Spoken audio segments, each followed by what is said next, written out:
Sa pag-aabot mang edad na 70 pataas, maraming Pilipino ang nagsisimulang magtanong, gaano pa kaya katagal ang kaya kong mabuhay? Pero heto ang magandang balita. Ayon sa mga pag-aaral sa buong mundo, may malinaw na mga palatandaan na pwedeng magsabi kung malusog pa ba ang katawan at kung gaano kalayo pa ang maaaring marating ng iyong buhay. At bilang mga Pilipino, may kakaibang kultura tayo ng pag-aalaga, pakikisama, pananampalataya, at pagtitiyag na madalas nagiging susi kung bakit marami sa ating mga lolo't lola ang humahaba ang buhay.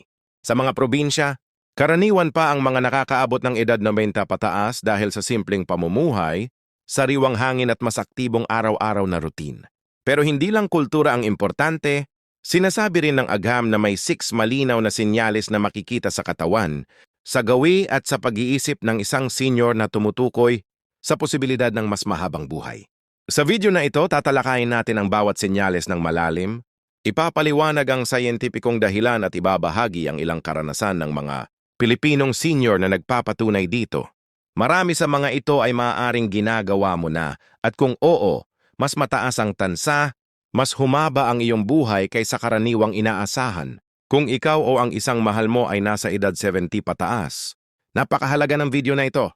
Hindi ito para matakot kundi para malaman kung paano pa mapabuti ang kalusugan at maunawaan na ang pagiging 70, 80 at kahit 90 ay hindi parusa kundi bagong yugto na pwedeng puno ng lakas, saya at pag-asa. Unang senyales, malakas pa ang iyong grip strength. Isa sa pinakamalakas na indikasyon ng mahabang buhay. Ayon sa siyensya ay ang grip strength o lakas ng pagkakahawak. Ayon sa mga pag-aaral mula sa British Medical Journal at National Institute on Aging, ang mga taong may malakas na grip strength sa edad 60 pataas ay mas mababa ang tsansa ng bigla ang pagkakasakit, pagkahulog at chronic diseases tulad ng heart failure. Bakit? Dahil ang lakas ng kamay ay hindi lang tungkol sa kamay.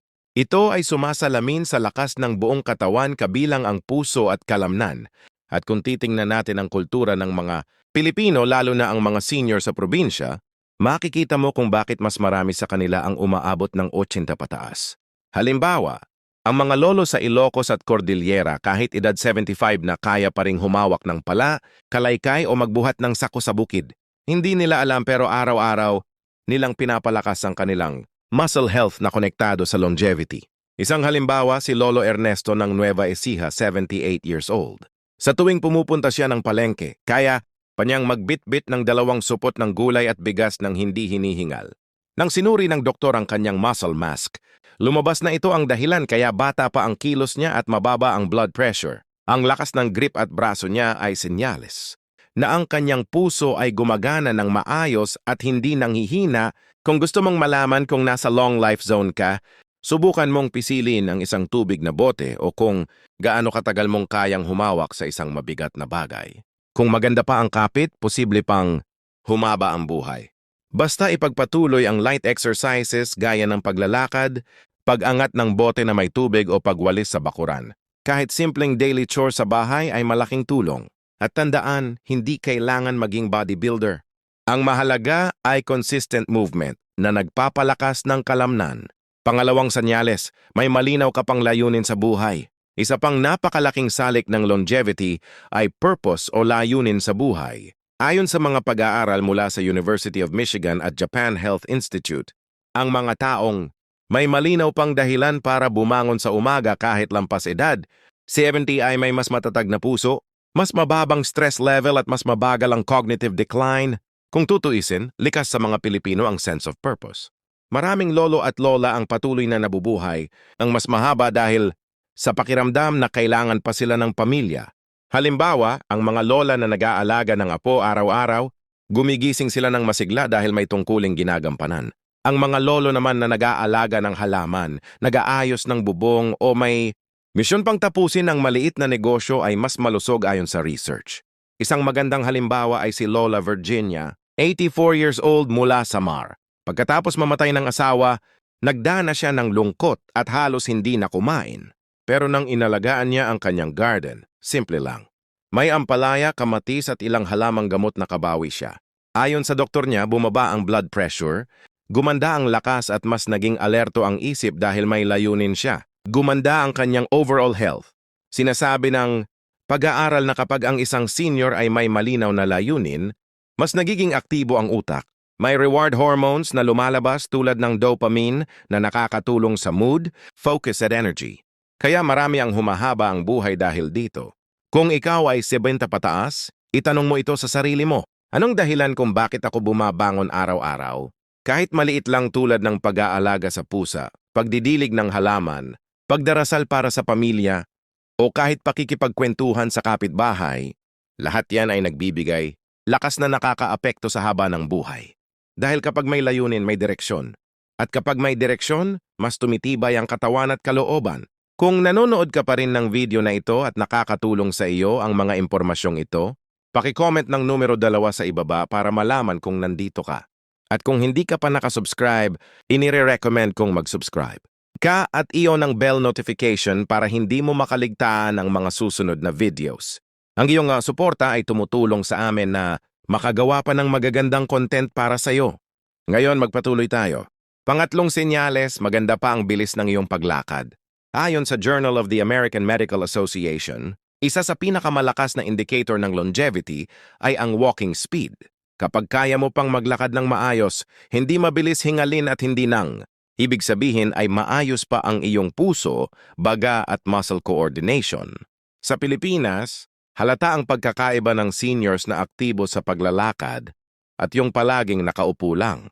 Ang mga nakatira sa probinsya, lalo na sa Bicol, Cordillera at Visayas, ay karaniwang mas humahaba ang buhay dahil sa araw-araw na paglalakad, papunta sa tindahan, simbahan, palengke o bahay ng kapitbahay. Ang simpleng paglalakad na 20 to 30 minutes, araw-araw ay napakalaking tulong sa longevity. Halimbawa si Lolo Danilo ng Antique, 81 years old. Araw-araw siyang naglalakad mula bahay papuntang dagat para magmasid ng mga mangingisda at makipagkwentuhan. Sabi ng doktor niya, napakaganda ng blood circulation niya kaya bata pa ang galaw at hindi barado ang ugat. Kaya kahit 81 na, para siyang 65 sa lakas ng katawan. Kapag bumabagal ang paglalakad ng isang senior, madalas ito ay senyales ng maagang pag-weak ng puso, pagkakaroon ng nerve problems or inflammation sa joints. Pero kung maganda pa ang lakad mo, steady, hindi mabilis hingalin at hindi ka agad napapagod, ito ay isa sa pinakamalakas na senyales na maaari ka pang mabuhay ng matagal. Simplehang ang test. Maglakad ng 1 minuto.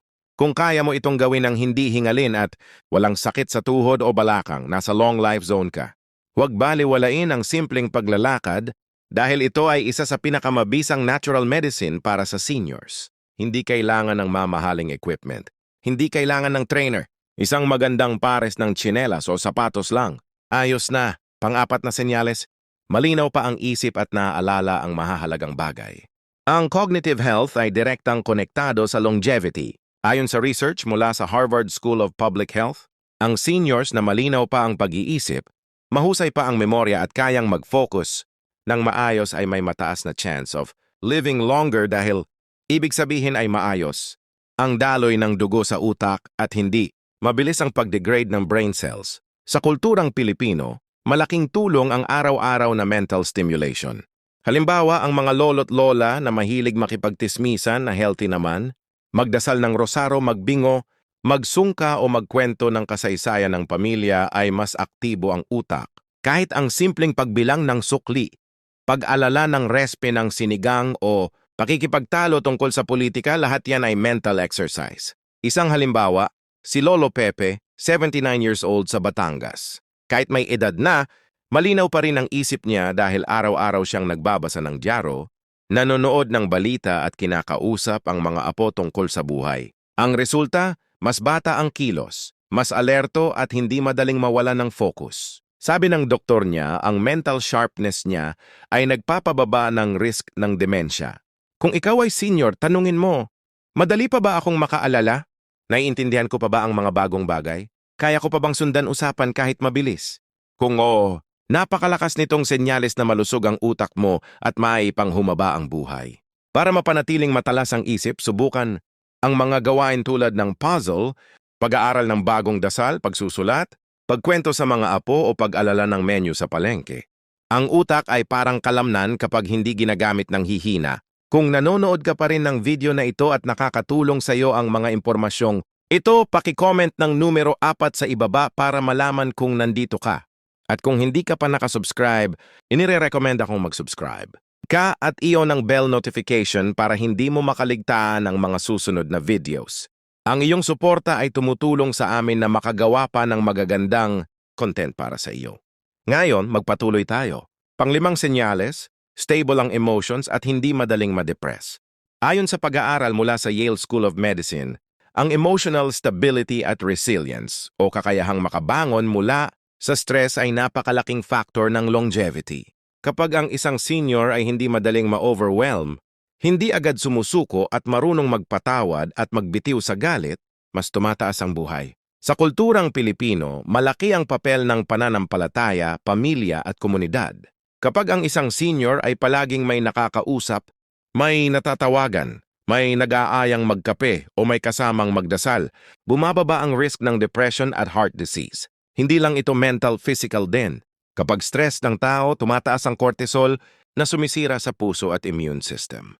Isang tunay na kwento ay si Lola Son, 90 years old mula Laguna. Sabi niya, ang sikreto ng mahabang buhay ay huwag magkimkim.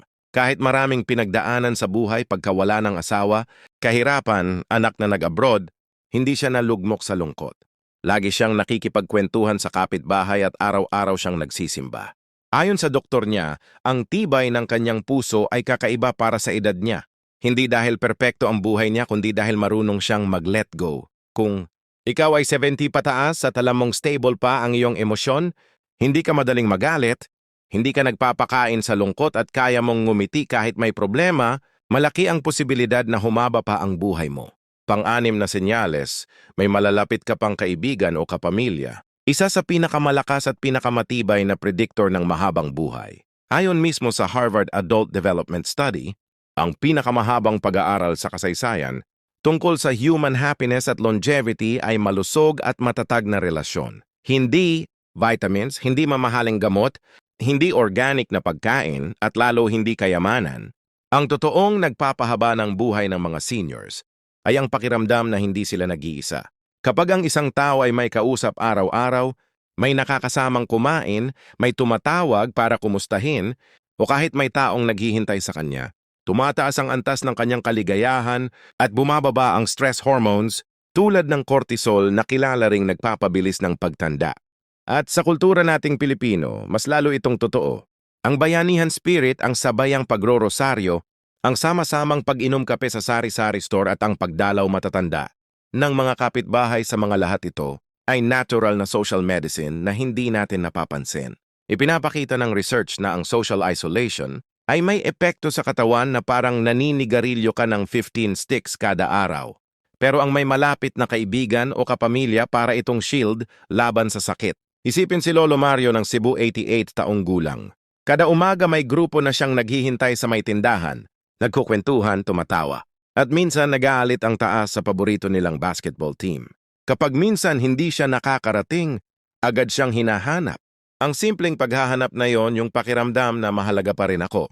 Sa mundo ay nakapagpapalakas ng kanyang puso. Ayon sa kanyang doktor, mataas ang kanyang immune response, mas mababa ang blood pressure at mas maganda ang sleep quality kumpara sa mga senior na mag-isa lang sa bahay buong araw. Iyon ang kapangyarihan ng social connection, literal nitong pinapalakas ang katawan. Kaya kung isa kang senior, mainam na tanungin ang sarili. May nakakausap pa ba ako araw-araw? May kaibigan pa ba akong kumakaway sa akin kapag dumaraan ako? May kapamilya pa bang nag-aanyaya sa akin kahit simpleng merienda? Kung ang sagot ay oo, napakalakas ng senyales na kaya mo pang mabuhay ng mas matagal, masaya at mas malusog. Sapagkat ayon sa siyensya, ang mga taong may matibay na relasyon sa kanilang huling taon ay hindi lang humahaba ang buhay, mas nagiging meaningful pa. Pangwakas na kaisipan sa kabuuan. Ang haba ng buhay paglampas ng edad 70 ay hindi simpleng usapin ng swerte, lahi o mina ng genes. Ayon sa malalaking pag-aaral sa gerontology at longevity science tulad ng Harvard Study on Adult Development, Blue Zones Research at iba pang long-term health studies, may malinaw na siyentipikong ebidensya na ang mga senyales tulad ng lakas ng katawan, bilis ng paglakad, tibay ng memorya, katatagan ng emosyon, layunin sa buhay at malalim na relasyon sa kapwa ay malalakas na tagapagpahiwatig ng haba ng buhay. Hindi ito mga hula. Ito ay nakabatay sa dekada-dekadang siyentipikong obserbasyon na paulit-ulit na nagpapatunay na ang aktibong pamumuhay, stable mindset at strong social bonds ay direktang konektado sa longevity. At bilang Pilipino, mas mayroon tayong natural advantage. Maraming pananaliksik ang nagpapakita na ang mga taong may matibay na suporta mula sa pamilya at komunidad ay mas bihirang magkaroon ng depresyon, mas mabilis gumaling mula sa sakit, at mas mataas ang tansang umabot sa edad 90 pataas. Likas sa atin ang pakikipagkwentuhan, sama-samang pagkain, pag-aalaga sa matatanda, pananampalataya at araw-araw na pakikisalamuha, mga ugaling pinatutuyan ng neuroscience na nagpapatibay sa utak, nagpapababa ng stress hormones at nagpapalakas sa immune system. Ngunit ang pinakamahalagang aral, hindi huli ang stroke, dementia at heart lahat. Kahit umabot ka man sa edad 75, 80 o maging 95, kayang-kaya pang baguhin ang kalidad ng iyong mga natitirang taon. Napatunayan sa maraming clinical studies na ang simpleng paglalaka, disease. Ang pagkain ng mas maraming gulay, prutas, isda at pagkain na mataas sa antioxidants ay kayang magpababa ng inflammation at magpahaba ng buhay kahit nagsimula ka ng magbago sa late adulthood. Ang pagkakaroon ng positibong pananaw at pag-iwas sa sobrang pag-aalala ay isa sa pinakamalalakas na proteksyon laban sa chronic illnesses ayon sa research ng American Heart Association. Sa dulo, hindi lamang edad ang sukatan kung gaano pa kahaba ang iyong biyahe. Ang tunay na tanong ay paano mo ginugol ang bawat araw. Dahil ipinapakita ng siyensya na ang taong masaya, kumikilos, nagmamahal at may dahilan para magpatuloy, sila ang madalas na tumatagal. Naway magsilbing inspirasyon at gabay ang 6 na senyales na ito para sa iyo at sa iyong mahal sa buhay. Ang pagiging senior ay hindi katapusan. Ito ay bagong kabanata, bagong lakbayin at bagong pagkakataon para yakapin ang buhay ng may pag-asa, layunin at pagmamahal araw-araw.